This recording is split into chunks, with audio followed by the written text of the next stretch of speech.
내 이름은 제제. 올해 5살입니다. 우리 집은 브라질의 여느 가정과 마찬가지로 식구가 많습니다. 아빠, 엄마, 넬리 누나, 자린다 누나, 글로리아 누나, 또또까 형, 나, 막내 루이스가 같이 살고 있습니다. 글로리아 누나와 또또까 형 사이에 누나가 한 명 더 있는데 북부에 있는 먼 친척 집으로 보냈습니다. 우리 집이 너무 가난했기 때문이지요. 아빠는 얼마 전까지만 해도 회사에 다니셨는데 사장 아저씨랑 싸운 뒤에 그만 회사에서 쫓겨나고 말았습니다. 게다가 우리가 살고 있는 집은 집세가 8달치나 밀려서 곧 비워주어야 합니다. 새로 이사갈 집을 얻기 위해서 릴리 누나와 엄마는 공장에 나가 일합니다. 그래서 글로리아 누나와 자린다 누나가 나와 또또카 형과 막내둥이 루이스를 보살펴줍니다. 집주인이 집세를 받으러 와서 엄마와 아빠에게 듣기 싫은 말을 할 때, 생활비가 떨어져서 엄마가 이웃집에 가서 어렵게 돈을 구워오며 눈물을 흘리실 때, 이럴 때마다 나는 언젠가 시인이 되어 모두를 행복하게 해주겠다고 말합니다. 그러나 가족들은 내 말을 귀담아 듣지 않습니다. 오히려 화를 낼 때도 있습니다. 하루 종일 말썽만 피우면서 어떻게 행복하게 해줄래? 네 안에 작은 악마가 들어있을 거야. 그렇지 않고서야 이렇게까지 개구쟁이일 리가 없지 않니? 내가 장난을 많이 치는 것은 사실입니다. 우리 동네는 나 때문에 하루도 조용할 날이 없으니까요. 엄마와 아빠는 하루가 멀다 하고 내가 저지른 말썽 때문에 이웃에게 사과하러 다니기 바쁘십니다. 그러나 이웃 사람들은 나를 귀여워합니다. 물론 장난을 치면 꾸중하지만 어느새 금방 화를 풀고 머리를 쓰다듬어 주지요. 가족보다 다른 사람들에게 더 사랑받는 아이라니 좀 이상한가요? 먼 친척인 에드문드 아저씨도 나를 무척 예뻐하십니다. 내가 말썽을 부려도 이따금 고집을 피워도 아저씨는 내 볼을 가볍게 꼬집으며 이렇게 말씀하시죠. 제제, 너는 네 주위를 환하게 비추는 별과 태양이 될 거야. 에드문드 아저씨 말대로 내가 나중에 별이나 태양이 될 수 있을지 모르겠지만 어쨌든 지금은 집안의 말썽꾸러기입니다. 이웃들은 내 장난을 웃어넘기는데 왜 우리 가족은 내가 조금만 장난을 쳐도 때릴까? 아주 어렸을 때는 그 이유를 알 수 없었는데 5살이 되니 조금 철이 들어서 그런지 짐작할 수 있습니다. 우리 가족은 사는 게 너무 힘들어서 내 장난을 받아줄 마음의 여유가 없는 것입니다. 얼마 전 집주인은 마지막이라며 집을 비워달라고 했습니다. 엄마는 서둘러 시내에서 조금 떨어져 있는 작은 집을 계약하셨습니다. 크리스마스 다음 날 우리는 그 집으로 이사 갈 것입니다. 얼마 전부터 우리 집엔 전기가 들어오지 않습니다. 전기세를 오랫동안 내지 못해 전기회사에서 전기를 끊어버린 것입니다. 나는 전기도 들어오지 않는 집에서 더 이상 살기 싫습니다. 그래서 어느 날 엄마가 새 집을 구경하러 가지 않겠냐고 하셨을 때 손뼉을 치며 즐거워했습니다. 그날 오후 엄마가 앞장을 서고 나, 루이스, 또또까 형, 글로리아 누나, 자린다 누나, 릴리 누나 모두 함께 새 집을 보러 갔습니다. 새 집은 우리가 살고 있는 집에서 조금 멀리 떨어져 있긴 했지만 여전히 방구시 안에 있었습니다. 새 집으로 가려면 철길을 건너야 했습니다. 빵빵! 나는 끝이 보이지 않는 철길을 밟고 달려오는 빨간 기차를 보고 기뻐서 함성을 질렀습니다. 망가라치바! 망가라치바! 나와 또또까 형은 목청껏 외쳤습니다. 그 기차의 이름이 망가라치바였거든요. 그런데 문득 나는 그 빨간 기차가 조금 무섭단 생각이 들었습니다. 멋있고 강하기는 하지만 왠지 모르게 위협하는 느낌이 들었습니다. 그러나 나는 아무에게도 그런 말을 하지 않았습니다. 아무도 내 말을 믿지 않을 테고 또 나를 때릴지도 모르니까요. 바로 저 집이란다. 엄마가 가리키는 곳에는 작고 아담한 집이 한 채 있었습니다. 지금 사는 집보다 많이 낡고 초라했지만 우리는 그 집에서 살아야 합니다. 그런데 그 집의 앞마당과 뒷마당이 있는 것은 마음에 들었습니다. 갑자기 글로리아 누나가 마당으로 달려가더니 망고나무를 끌어안으며 외쳤습니다. 이건 내 나무! 그러자 또또과 형도, 자린다 누나도, 릴리 누나도 나무를 한 그루씩 잡고 똑같이 외쳤습니다. 우리 남매는 늘 이런 식으로 자기 나무, 자기 꽃, 자기 그림을 정해놓습니다. 나는 울상이 되었습니다. 우물쭈물하는 사이에 나무를 한 그루도 차지하지 못했으니까요. 그래서 서둘러 뒷마당으로 달려갔습니다. 그러나 그곳에는 작고 어린 라임 오렌지 나무가 한 그루 서 있을 뿐이었습니다. 나는 실망해서 풀썩 주저앉아 눈물을 흘렸습니다. 이때 글로리아 누나가 다가와 나무를 보더니 말했습니다. 어머, 정말 예쁜 라임 오렌지 나무구나. 내가 너만한 나이라면 딱 나무는 바라지도 않겠다. 그러나 나는 입을 비죽거렸습니다. 난 아주 커다란 나무가 좋단 말이야. 이 나무는 너무 작아서 타고 오를 수도 없잖아.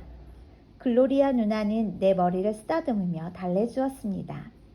잘 생각해봐, 제제. 이 나무는 아직 어리잖아. 이제 곧 커다란 나무가 될 거야. 너도 지금은 어리지만 곧 어른이 되겠지? 나무랑 너랑 같이 자랄 거야. 그럼 너희는 형제처럼 사이가 좋아질 테고. 나는 글로리아 누나의 말에는 대꾸도 하지 않고 돌아앉았습니다. 누나는 내 어깨를 가볍게 두드리더니 그냥 가버렸습니다. 바로 이때 작고 다정한 목소리가 들렸습니다. 난 누나 말이 맞다고 생각해. 나는 깜짝 놀라 주위를 둘러보았습니다.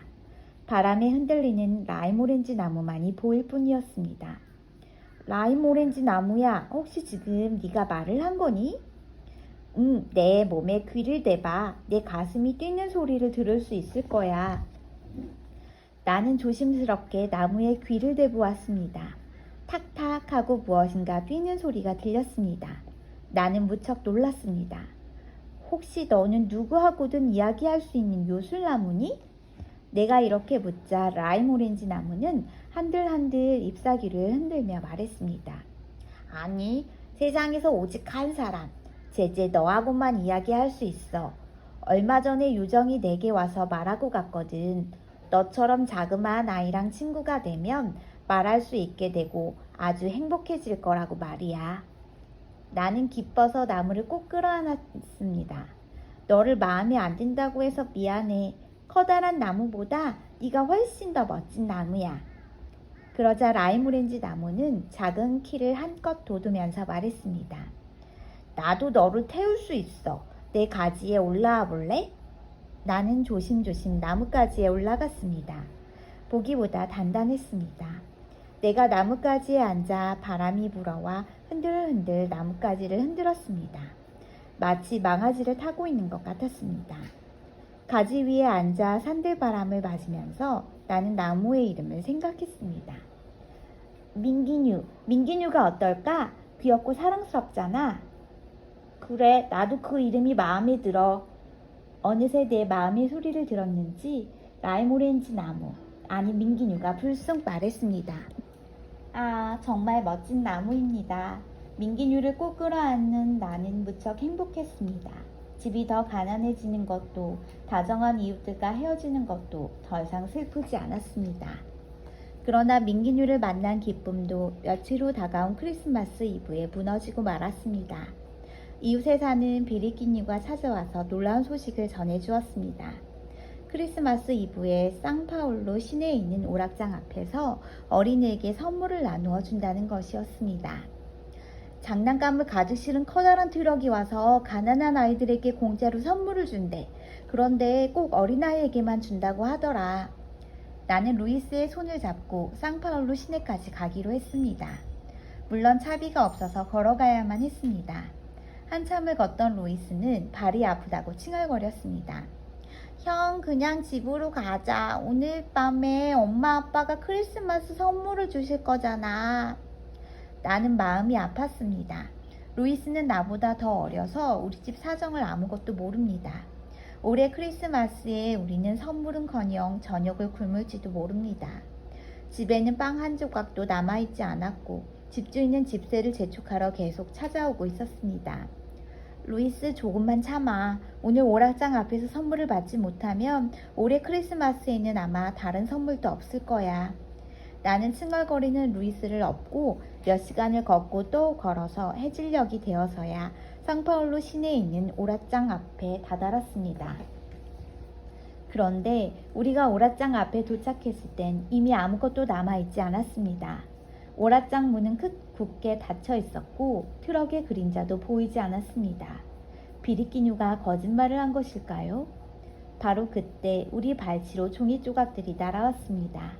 자세히 보니 장난감을 쌌던 포장지였습니다. 잠시 후 오락장의 수희 아저씨가 우리에게 다가오면서 말했습니다. 이런 늦었구나. 선물은 벌써 오래전에 다 떨어졌단다. 나도 조카들에게 줄 선물을 챙기지 못했단다. 아직 무슨 일인지 모르는 루이스가 멍하니 나를 바라보았습니다. 나는 다급하게 루이스에게 말했습니다. 루이스, 너는 왕이야. 그제야 사태를 파악한 루이스는 막 울음을 터뜨리려고 했습니다. 루이스, 넌 왕이야. 왕은 울면 안 돼. 왕은 절대 울지 않아. 나는 루이스의 머리를 쓰다듬어 주었습니다. 기특하게도 루이스는 울지 않았습니다. 그러나 어느새 내가 울고 있었습니다. 아기 예수는 정말로 가난한 사람들을 사랑하는 걸까? 아닌 것 같아. 아기 예수도 가난한 아이는 싫어하고 부자만 좋아하는 것 같아. 이렇게 생각하자 울음을 참을 수가 없었습니다. 루이스는 알 수 없다는 얼굴로 나를 올려다보았습니다. 형, 나더러 울지 말라더니 형은 왜 울어? 괜찮아. 나는 왕이 아니잖아. 그러니까 바보같이 울어도 돼. 나는 겨우 이렇게 말하곤 루이스를 꼭 끌어안고 흐느껴 울었습니다. 그날 저녁, 우리 가족은 크리스마스 만찬을 먹었습니다. 사실 우리 집에는 빵 한 조각도 없었는데 에드문드 아저씨와 진지냐 할머니가 음식을 싸가지고 찾아오신 것입니다. 그러나 아무도 즐거워하지 않았습니다. 모레는 작은 집으로 이사가야 하니까요. 아빠는 여전히 일자리를 얻지 못하셨고 엄마는 힘들게 공장으로 출근해야 하니까요.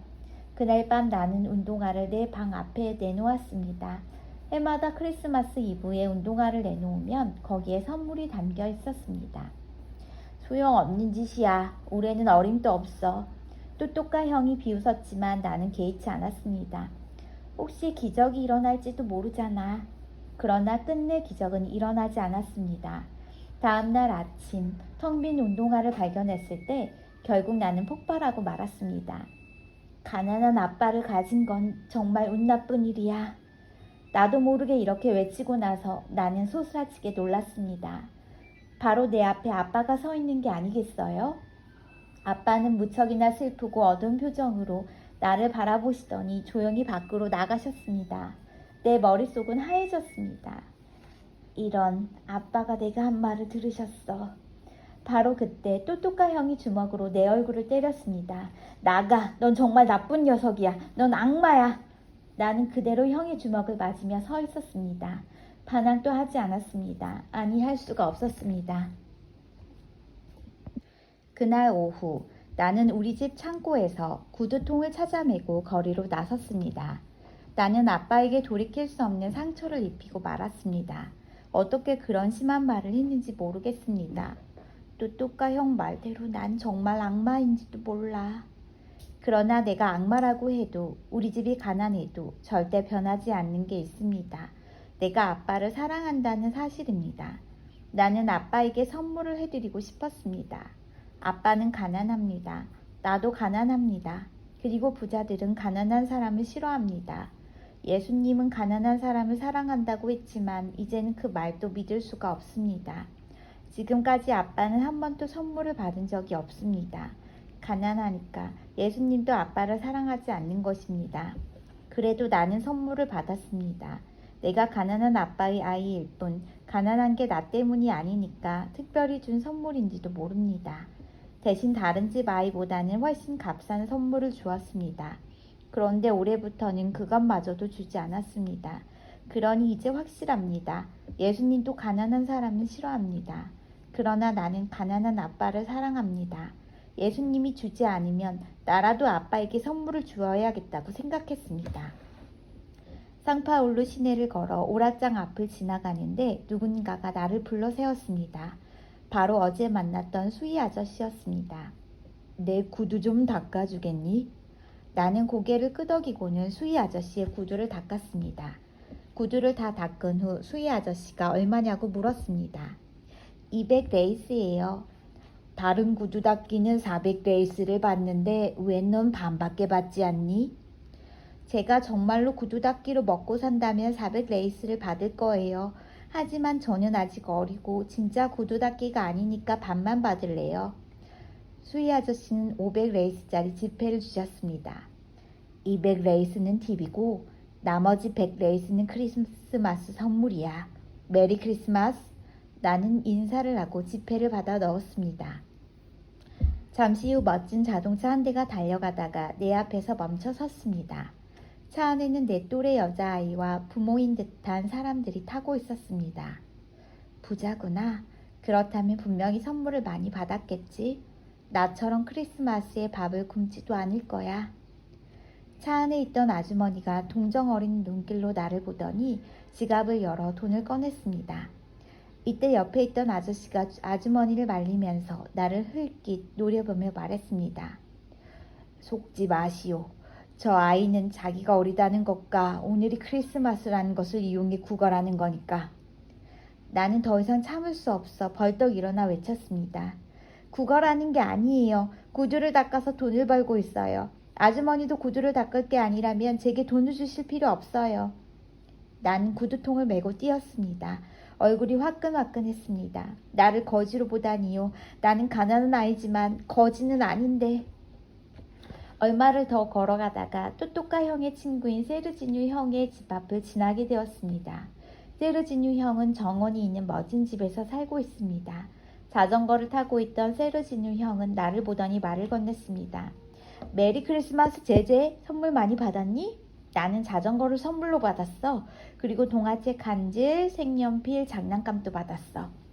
세르지뉴 형의 말을 듣고 나는 더욱 확실하게 알게 되었습니다. 틀림없어. 예수님은 분명히 부자를 좋아해. 다행히 세르지뉴 형은 마음 착한 부자입니다. 단박에 내 사정을 알아차리고는 자기 구두를 닦아달라고 했습니다. 난 거절했습니다. 형 친구의 구두를 닦아주고 돈을 받을 수는 없어. 내가 분명하게 말하자 이번엔 돈을 그냥 주겠다고 했습니다. 난 거지가 아니야. 구걸하는 게 아니고 일하는 거야. 세르지뉴 형은 곰곰이 생각하는 것 같았습니다. 좋아, 그럼 빌려줄게. 대신 다음에 네 구슬을 나한테 줘. 그 조건에는 나도 만족했습니다. 나는 돈을 받고 세르지뉴 형과 헤어졌습니다. 나도 만족했고 세르지뉴 형도 만족했습니다. 크리스마스에 나는 하루 종일 밥도 먹지 않고 물도 마시지 않고 구두통을 맨 채 거리를 쏘다녔습니다. 그 후로도 몇 사람의 구두를 더 닦았습니다. 그리고 세르지뉴 형의 기사 빌린 돈, 아니 구슬값으로 받은 돈을 합치니 그럭저럭 20도스탕이 되었습니다. 그 돈으로 나는 아빠가 좋아하는 고급 담배를 한 갑 샀습니다. 설마 네가 피우려는 건 아니겠지? 담배 가게 아저씨가 장난스럽게 웃으며 눈을 찡긋하셨습니다. 아빠에게 줄 거예요. 크리스마스 선물로. 가게 안에 있던 아저씨들이 빙긋이 웃으며 나를 쳐다보셨습니다. 집에 도착했을 때는 이미 사방이 깜깜했습니다. 또 한바탕 꾸중을 듣겠구나 생각하며 방으로 살금살금 가다가 나는 흠칫 놀랐습니다. 부엌 식탁에 아빠가 혼자 앉아 있었기 때문입니다. 나는 쭈뼛쭈뼛 다가가 자라처럼 목을 움츠린 채 불호령이 떨어지길 기다렸습니다. 그러나 아빠는 나를 조용히 바라보았습니다. 저녁 때가 되었는데도 오지 않아서 걱정하고 있었단다. 네가 구두통을 메고 다닌다는 말을 듣고 계속 기다리고 있었어. 가족들은 어제 남은 음식으로 저녁을 때웠나 봅니다. 나는 용기를 내서 담뱃갑을 꺼내 아빠에게 내밀었습니다. 메리 크리스마스 아빠. 아빠는 담뱃갑을 받아들더니 눈시울을 붉혔습니다. 나는 얼른 담배를 한 갭이 꺼내 아빠 입에 물리고 불을 붙였습니다. 아빠는 조용히 한 모금 피우더니 갑자기 눈물을 흘렸습니다. 이걸 사려고 하루 종일 구두통을 메고 다녔던 거냐? 크리스마스에 하루 종일 굶으면서? 나는 아빠 무릎 위로 기어 올라가 아빠를 꼭 끌어안았습니다. 아빠 사랑해요. 아기 예수는 아빠를 사랑하지 않을지 몰라도 저는 아빠를 사랑해요. 아빠는 나를 위해 남겨두었던 과일 샐러드를 손수 떠먹여 주었습니다. 그러나 나는 눈물이 나서 제대로 먹을 수 없었습니다. 눈물을 꾹꾹 참으며 목으로 넘기니 과일 샐러드에서 쓴맛이 났습니다. 나는 과일 샐러드를 먹다 말고 아빠 품에 얼굴을 묻었습니다. 담배 냄새가 밴 아빠의 냄새는 정말 좋았습니다. 크리스마스 선물을 받지 못해도 모레 더 작은 집으로 이사를 가도 더 이상 슬프지 않았습니다. 크리스마스 다음 날 우리 가족은 이사를 했습니다. 이웃 아저씨의 수레를 빌려 짐을 싣고 새 집으로 향했습니다. 시내를 지나 우리가 살 동네 어귀로 들어서려고 할 때 수레 옆으로 멋진 차 한 대가 지나갔습니다. 저건 마누엘 벨라레데스 씨의 차야. 수레의 주인 아저씨가 가르쳐 주었습니다. 포르투갈 사람인데 가족도 없이 혼자 사는 모양이야. 에드문드 아저씨도 가족 없이 혼자 사는데 그 포르투갈 아저씨도 비슷한가 봅니다. 세상엔 외로운 아저씨들이 참 많은 것 같았습니다. 새 집에 도착해 나는 곧장 뒷마당으로 달려갔습니다.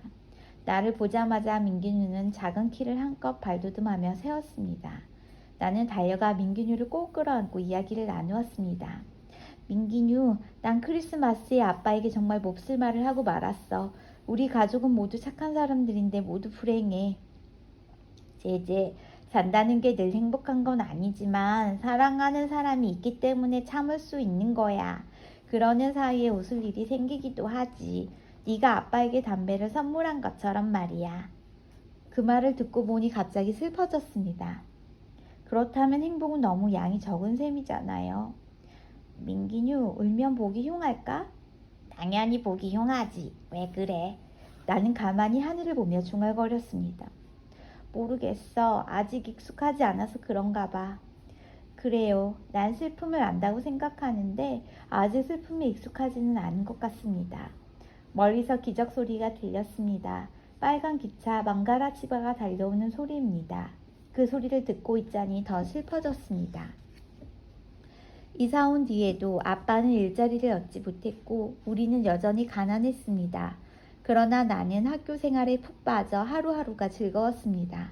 나는 학교에서 나이가 제일 어리고 키 작은 아이였지만 공부는 잘했습니다. 특히 국어는 언제나 최고 점수였습니다. 나는 시인이 되고 싶었습니다. 미래의 시인이 국어 과목을 어려워할 리가 있겠어요? 우리 반 담임인 세실리아 빠딤 선생님은 솔직히 말해 미인은 아닙니다. 그러나 웃는 모습이 그렇게 따뜻하고 멋진 분을 본 적이 없습니다. 게다가 빠짐 선생님은 내가 가장 좋아하는 국어를 가르칩니다. 이래저래 나는 빠짐 선생님이 아주 좋아졌습니다.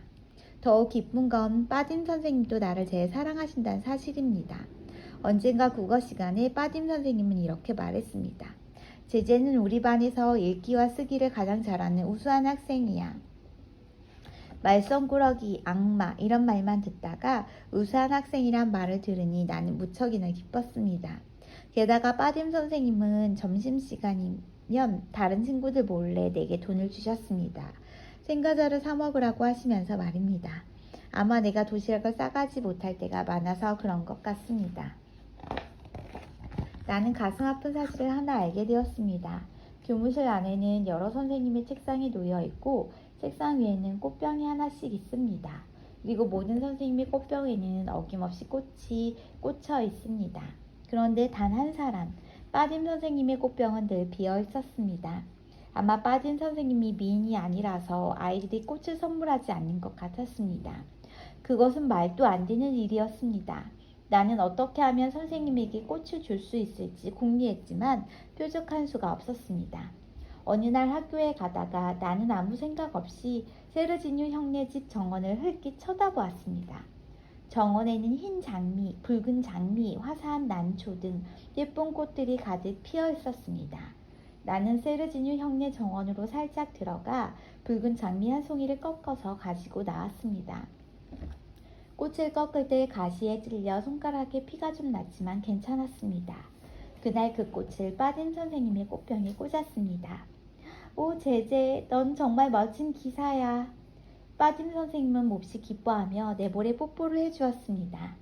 기사가 무슨 뜻인지 몰랐던 나는 그날 민기뉴에게 살짝 물어보았습니다. 기사란 왕자처럼 교육을 잘 받은 신사를 가리키는 말이야. 민기뉴의 말을 듣고 나는 심장이 콩닥콩닥 두방방이질 쳤습니다. 우수한 학생에다가 기사라니.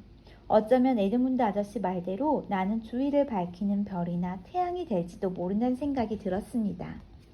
그런데 다음날 빠짐 선생님이 내게 조용히 물으셨습니다. 제재야, 네가 이 꽃을 세르지눈의 정원에서 몰래 꺾어왔다는데 사실이니? 나는 고개를 끄덕였습니다. 거짓말은 하고 싶지 않았습니다. 빠짐 선생님은 내 어깨를 잡고 엄한 목소리로 꾸중했습니다. 제재, 그건 도둑질이야. 그러나 그 말에는 찬성할 수 없었습니다. 이 세상은 하느님의 것이라고 배웠어요. 그러니까 그 꽃은 하느님의 것이에요. 하느님께 기도하고 꽃을 꺾었어요. 내 이야기를 듣는 선생님의 눈가에 눈물이 맺히고 있었습니다. 게다가 선생님은 제게 날마다 돈을 주시잖아요. 그런데 요즘은 네가 돈을 안 받으려고 자꾸 숨더구나. 도르딜리아 때문이에요. 도르딜리아는 흑인 여자인데 가난하다고 놀이에 끼워주지 않아 늘 혼자 앉아 있었습니다. 신부님은 우리더러 자기보다 가난한 사람을 도우며 살라고 하셨어요. 그래서 저는 저보다 더 가난한 그 애를 돕고 싶었어요. 빠딘 선생님은 나를 따뜻하게 꼭 안아주었습니다. 선생님이 그렇게 말씀하시니 앞으로 꽃을 훔치지 않겠어요. 하지만 선생님의 꽃병이 늘 비어 있어서 어떡하죠? 내 질문에 빠딘 선생님은 웃으며 대답했습니다. 그 꽃병은 절대로 비어 있는 게 아니야. 나는 그 꽃병을 볼 때마다 세상에서 제일 아름다운 꽃을 볼 수 있으니까. 빠딤 선생님은 내 이마에 뽀뽀했습니다. 나는 몹시 행복했습니다. 어느 날 학교 가는 길에 나는 라디스라우 아저씨의 가게 앞에 서 있는 멋진 자동차를 보았습니다. 우리가 이사하던 날 옆을 지나가던 포르투갈 아저씨의 자동차였습니다. 나는 살짝 자동차 뒤에 매달렸습니다. 박쥐놀이를 하기 위해서입니다. 박쥐놀이란 달리는 자동차 뒤에 매달리는 놀이입니다. 귓전에 쌩쌩쌩 바람이 지나가고 싱싱싱 달리는 자동차에 몸을 맡기면 하늘을 나는 것처럼 환상적인 기분입니다. 이윽고 가게 안에 포르투갈 아저씨가 나왔습니다. 처음 본 포르투갈 아저씨는 눈도 얼굴도 코도 하나같이 커서 어느 나라의 왕 같았습니다. 세련된 옷차림에 커다란 체구가 아주 당당해 보였습니다. 잘 가게 포르투갈, 라디스라우 아저씨가 인사를 했습니다. 사람들은 포르투갈 아저씨를 마누엘 벨라네데스라는 이름보다 포르투갈한 별명으로 불렀습니다. 포르투갈한 포르투갈의 요리식 발음입니다. 드디어 포르투갈 아저씨의 자동차가 출발했습니다. 정말 대단했습니다. 지금까지 셀 수도 없이 많은 자동차의 박쥐놀이를 해봤지만 이렇게 빨리 달리는 자동차는 처음이었습니다. 그러나 그 즐거움은 오래가지 못했습니다. 포르투갈 아저씨가 자동차 뒤에 매달린 나를 발견한 것입니다. 아저씨는 차를 세우고는 도망갈 틈도 주지 않고 성큼성큼 걸어와 내 목덜미를 잡아채더니 엉덩이를 마구 때렸습니다. 길 한가운데서 사람들이 빙 둘러서서 보고 있는데도 말입니다. 못된 녀석, 또다시 이렇게 위험한 장난을 하면 가만두지 않을 테다. 그날 나는 민기뉴 앞에 이렇게 종알거렸습니다. 정말 나쁜 아저씨야. 절대로 용서하지 않을 거야. 며칠 후 나는 장난을 치며 놀다가 유리 조각에 발을 베이고 말았습니다. 유리 조각이 꽤 깊이 들어가 피가 무척 많이 났습니다. 만약 엄마와 아빠가 알면 맞을까봐 나는 글로리아 누나의 도움으로 몰래 소금물로 소독하고 붕대를 감았습니다. 그러나 다음날 등굣길에 나는 죽을 것 같은 통증을 느꼈습니다. 붕대에는 피가 발갛게 배어나왔습니다. 담벼락에 기대어 발을 끌며 걸어가는데 누군가가 빵빵 하고 경적을 울렸습니다. 놀랍게도 포르투갈 아저씨가 자동차를 세우고 나를 쳐다보며 웃고 있었습니다. 나는 지난번에 사람들 앞에서 창피당한 일이 생각나 뽀로통한 얼굴로 그냥 지나가려 했습니다. 그런데 포르투갈 아저씨는 내 발의 붕대에서 피가 배어나오는 것을 보았나 봅니다. 포르투갈 아저씨는 나를 번쩍 안아들고 차에 태웠습니다. 그러고는 병원으로 달려갔습니다. 내려줘요. 아저씨한테 돈 같은 건 받기 싫어요. 내가 미워도 병원에는 가야 해. 안 그러면 파상풍에 걸려 죽을 수도 있으니까. 죽는다는 말에 나는 더러 겁이 났습니다. 운전하는 포르투갈 아저씨를 보니 지난번보다 표정이 훨씬 부드럽게 느껴졌습니다. 이런 상처가 아주 깊은걸요. 감염될 수도 있었겠군요. 의사 선생님이 내 발을 다시 소독하고 찢어진 곳을 꿰맸습니다. 나는 너무 아파 몸을 비틀었습니다. 그런데 그때마다 포르투갈 아저씨가 힘차게 나를 꼭 안아주었습니다. 갑자기 포르투갈 아저씨가 더 이상 밉지 않았습니다. 아니, 우리 아빠보다, 엄마보다, 형보다, 누나들보다 더 좋아졌습니다. 그날 이후 나와 포르투갈 아저씨는 친구가 되었습니다. 이건 포르투갈 아저씨랑 너랑 나 이렇게 셋만이 아는 비밀이야. 나는 민기뉴에게 이렇게 속삭였습니다. 알아, 너는 나랑 이야기하는 것도 비밀로 하잖아. 포르투갈 아저씨도 비슷한 거지. 민기뉴는 명랑하게 웃었습니다. 아직 꽃도 피지 않은 어린 나무지만 민기뉴는 세상에서 가장 영리한 나무입니다. 나는 죽을 때까지 민기뉴와 포르투갈 아저씨만큼은 내 마음의 비밀로 숨겨두려고 합니다. 진짜 보물은 남에게 보여주지 않는 법이니까요. 포르투갈 아저씨는 멋진 집과 자동차를 갖고 있었습니다. 그러나 내가 포르투갈 아저씨를 좋아하는 이유는 단 하나였습니다. 누구보다 나를 잘 이해하고 믿어주기 때문입니다. 저는 저를 잘 모르겠어요. 에드문드 아저씨는 저더러 태양과 별이 될 거라고 하셨는데 우리 식구들은 저더러 새끼 악마래요. 마음에 악마가 있어서 크리스마스에 아무것도 받지 못했어요. 나는 지난 크리스마스에 있었던 일을 이야기했습니다. 루이스를 데리고 선물을 받으러 갔다가 헛탕치며 나는 지난 크리스마스에 있었던 일을 이야기했습니다. 루이스를 데리고 선물을 받으러 갔다가 허탕치고 울었던 일, 아빠의 마음에 상처를 입힌 일, 구두를 닦아 담배를 사들인 일. 포르투갈 아저씨는 눈물을 글썽이며 나를 꼭 안고 이렇게 말했습니다. 제제, 아저씨가 약속하마. 이제 다시는 네가 크리스마스에 선물을 얻으러 다니는 일이 없도록 해줄게. 또다시 멀리서 기적 소리가 울렸습니다. 망가라치바입니다. 그러나 포르투갈 아저씨의 품에 안겨 있으면 망가라치바의 기적 소리도 더 이상 무섭지 않았습니다. 포르투갈 아저씨를 만나고 난 뒤 나는 변하기 시작했습니다. 나쁜 욕도 하지 않고 위험한 장난을 치지도 않았습니다. 모두가 변한 내 모습을 신기하게 생각했습니다.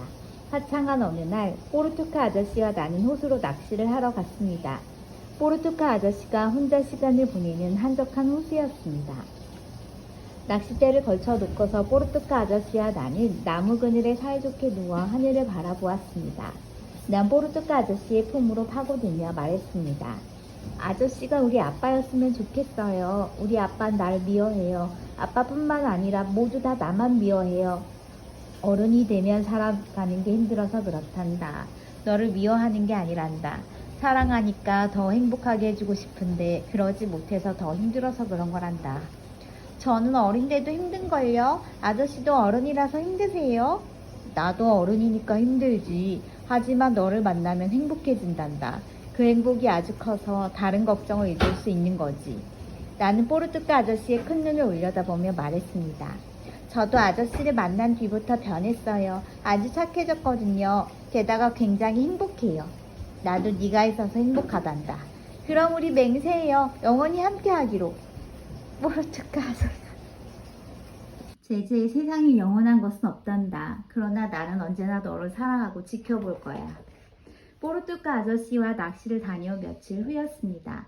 그날 또 나는 국어 시간에 칠판 앞에 나가 의기양양하게 작문을 하고 있었습니다. 이때 제로니모가 후다닥 끼어들어왔습니다. 그러더니 잔뜩 흥분한 얼굴로 떠들어댔어요. 망가라치바가 자동차를 치웠어요. 기차가 자동차를 치웠다고요. 포르투갈 아저씨의 자동차를요. 순간 나는 분비를 떨어뜨렸습니다. 머리를 한 대 얻어맞은 것처럼 멍해졌습니다. 제로니모가 그 뒤로도 뭐라고 떠들었지만 더 이상은 듣지 못했습니다. 난 그 길로 교실을 뛰쳐나왔습니다. 귓속에서는 윙윙 소리가 났습니다. 마치 포르투갈 아저씨의 자동차 뒤에 매달려 박쥐놀이를 할 때처럼 머릿속이 어지러웠습니다. 결국은 망가라치바 그 빨간 기차가 내 행복을 빼앗아 가버렸습니다. 언제나 불길하게 울던 그 기차가 혈기를 향해 달려가는 나를 누군가가 거세게 잡았습니다. 라디슬라우 아저씨였습니다. 나요, 포르투갈 아저씨를 봐야 해요. 라디슬라우 아저씨는 울먹이는 나를 달랬습니다. 제제, 포르투갈은 멋쟁이였어. 그러니까 너한텐 언제나 멋진 모습만 보이고 싶을 거야. 지금 가면 뽀르뚜가가 싫어할 거야. 그리고 네가 이렇게 슬퍼하면 뽀르뚜가가 몇 배 더 슬퍼할 거야. 그러면 하늘나라로 갈 수 없잖니? 제제, 강해지렴. 나는 목 놓아 울었습니다. 내가 수술 받을 때 꼭 안아주던 모습, 영원히 함께하겠다고 손가락을 걸던 모습, 뽀르뚜가 아저씨와 지낸 순간순간이 생각나 나는 주저앉아 울었습니다. 그렇게 울며 몸부림을 치다가 쓰러지고 말았습니다. 뽀르뚜가 아저씨가 돌아가신 후 나는 며칠 동안 아무것도 먹지 못하고 심하게 앓았습니다. 민기뉴에게도 가지 않았습니다. 아니 창문을 열고 민기뉴를 보는 것도 괴로웠습니다. 민기뉴를 보면 뽀르뚜가 아저씨가 더 생각났으니까요. 그러던 어느 날 문득 나는 결심했습니다. 뽀르뚜가 아저씨와 나는 영원히 함께하기로 약속했습니다. 나는 그 약속을 지키어야 합니다. 아니 아저씨 없인 더 살고 싶지 않았습니다. 그 철길에서 죽자. 망가라 치바한테 치여서 죽는 거야. 마음을 고친 내가 옷을 갈아입고 막 방을 나가려고 할 때 글로리아 누나가 환하게 웃으며 들어왔습니다. 제제 이것 좀 봐. 누나는 하얀 오렌지 꽃을 들고 들어와 내게 보여주었습니다. 민기뉴가 드디어 첫 꽃을 피웠어. 이제 열매가 열릴 거야. 그러면 진짜 라임 오렌지 나무가 되는 거야. 나는 글로리아 누나가 내민 하얀 오렌지 꽃을 가만히 바라보았습니다. 내가 외면한 사이에도 민기뉴는 혼자서 자라고 있었습니다. 그리고 나도 앓으면서 자라고 있었겠죠. 나는 꽃잎 한 장을 손에 쥐고 하늘을 올려다보았습니다. 문득 뽀르뚜가 아저씨가 속삭이던 말이 생각났습니다. 제제, 세상에 영원한 것은 없단다. 그러나 나는 언제나 너를 사랑하고 지켜볼 거야. 그제야 뽀르뚜가 아저씨가 나에게 바라는 것이 무엇인지 깨달았습니다. 나는 죽으려던 생각을 버렸습니다. 대신 민기뉴가 피운 첫 꽃의 향기를 맡으며 뽀르뚜가 아저씨께 속삭였습니다. 뽀르뚜가 아저씨, 아저씨는 제게 사랑을 가르쳐준 분이랍니다.